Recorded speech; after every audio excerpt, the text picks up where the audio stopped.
தேவன் ஆபிரகாமை சோதிக்கிறார். 100 வயதில் தனக்கு பிறந்த ஒரே மகனாகிய ஈசாக்கை மோரியா மலையில் பலியிடுமாறு கட்டளையிடுகிறார். ஆபிரகாம் மறு பேச்சின்றி விடியற்காலையிலேயே எழுந்து மகனுடன் பயணத்தை தொடங்குகிறான். 3 நாள் பயணத்திற்குப் பிறகு மலை ஏறுகிறார்கள். ஈசாக்கு கேட்கிறான், நெருப்பும் விறகும் இருக்கிறது, பலிக்கு ஆட்டுக்குட்டி எங்கே?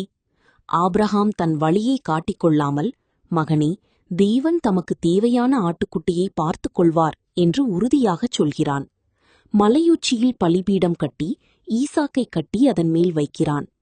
ஆபிரகாம் கத்தியை ஓங்கிய அந்த இக்கட்டான தருணத்தில் வானத்திலிருந்து தூதன் தடுக்கிறார். பிள்ளையின் மேல் கை வைக்காதே, நீ தேவனுக்கு அஞ்சுகிறவன் என்று இப்போது அறிந்தேன் என்ற குரல் ஒலிக்கிறது.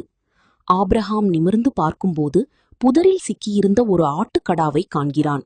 ஈசாக்கிற்கு பதிலாக அதை பலியிடுகிறான்.